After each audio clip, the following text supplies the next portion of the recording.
Hello guys, અમારા new બ્લોગમાં તમારું સ્વાગત છે. કેમ છો? મજામાં? કારણ કે આજ ફરીથી અમે બ્લોગ બનાવવા આવી ગયા છીએ અને જોઈ શકો છો કે કેટલો મસ્ત મોસમ છે પાછળ. અને આપણે અહીંયા ઊભા બધું ગ્રવેટ કરી રહ્યા છીએ કે કોણ જ્યાં ફરે છે, શું કરે છે. ગાઈસ ઓલા જોવો પંછી તમને જોવા બતાડશે.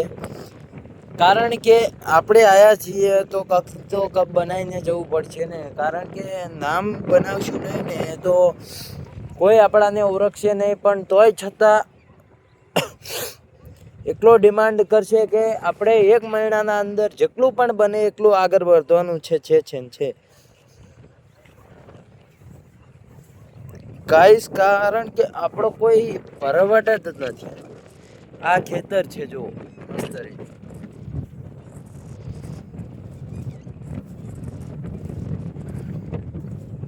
ગાઈસ, બાલ કેવા લાગે છે કમેન્ટ કરજો.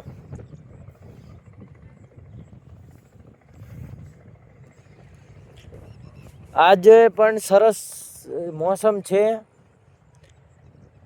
નલસરોવરની બાજુમાં આપણે બધા તરકેના પંછી જોવા મળે છે, જોઈ શકો છો તમે.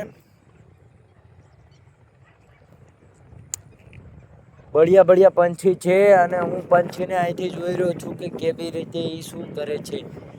પંછી એવા પ્રકારના એવું વસ્તુ અમુક તો એકલા સરસ આવે ને એકલા શાકાહારી આવે કે ની વાત જવા દો. અને અમુક તો નરા જીવને એવું જ ખાય છે. અને જે સારા આવે ને એ શાકાહારી ખડ માછલી અને એવું બધું ખાય છે. અને જે શાકાહારી નથી ને, જો આપણે આ ચેખલા એ શાકાહારી છે બિલકુલ. એ પરફેક્ટ નરા માછલા જ ખાવા માંગે છે. અને નરો સેવ ને નરો ખડ ને એવું બધું જ ખાય છે, બીજું કશું ખાતા છે નહીં. બસ શાકાહારી છે, માછલી ને એવું જ ખાય. અને આપણે આ જળ કુકડા એ તો બધું ખાઈ શકે. બધું હર કોઈ વસ્તુ પણ ખાઈ જાય, હર કોઈ પણ વસ્તુ. એ શાકાહારી ના હોય.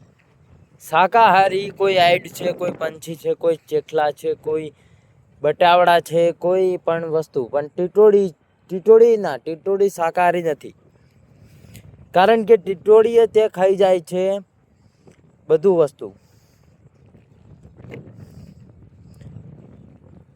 ગાઈસ, હવે મને લાગે છે મારે ઘરે જવું પડશે અને મારો ટાઈમ થઈ ગયો છે. બસ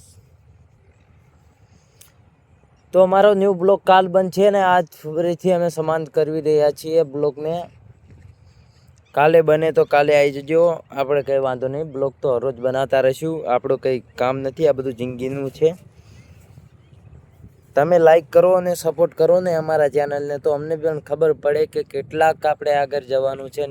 હજુ પણ કેટલી કામની અમને વિડીયો પસંદ આવશે એવું આપણે ટેડ કરવાની છે. હજુ પણ કેટલુંક મારે સમય જશે કે હું આગળ વધ્યામાં કામયાબ થઈશ કે નહીં.